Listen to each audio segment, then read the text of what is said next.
quay về chơi. Đây con của em đây cho nó ngon. Con này cái gì? Để cho cái mắt ở đây, mắt đi cho nó ngon. Hôm nay nhiều khách mua ấy nhỉ? Ui dồi, nhiều quá gù hết cả lưng mệt lắm. Cứ thế này thôi, hiểu chưa? Quay từ từ cho nó ngon, quay mà vội quá nó lại mất ngon. Cái con đây đâu là đi biết đường gì nữa hả chưa? Cứ từ từ là ngon hết.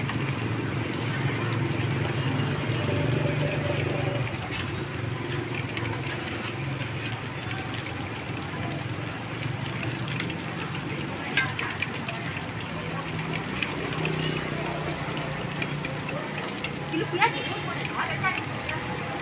Đó là biết được.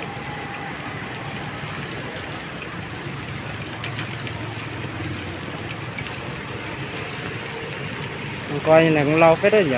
Lâu lắm 30 phút một cọ 4 con.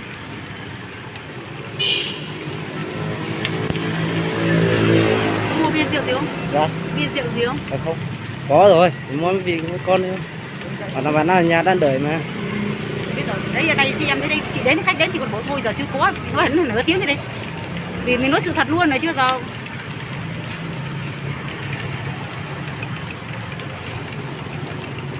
Quán này nó quay không mang ăn luôn nóng. Rồi mời anh em chiến nhá. Ngồi quán đi. Nên là chín phát là thịt luôn, cầm về là thịt luôn. Ba anh em là ba anh em mình con này. Ăn không hết thì biết đấy. Sao cứ thích ăn cứ hán ấy thế nhỉ? Người ta sống vì mấy cái háng này rồi. Chết cũng vì cái háng. Nhẹ.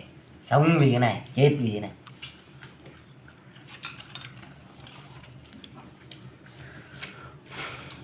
Suốt này bảo tôi như âm hộ, không có cái âm hộ mà sống được lâu rồi. Ôi giời, để bọt này mày quá. Tao thi âm cùng quay đến giờ chưa có cơ. Chúng ta rồi tôi chơi. Lúc nữa cơ nó hát ghê. Hả? Thế là cơ nó hát. Chín rồi, chín rồi. Chín rồi thôi, cái nó nóng đi. Để nó nóng. Bây giờ nó không cháy không chín mà.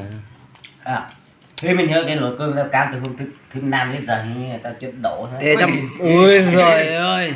Vứt. Nhưng mà mấy hôm nay ngon lắm. trời không nóng thì nó không việc gì. Sao có để trong tủ lạnh?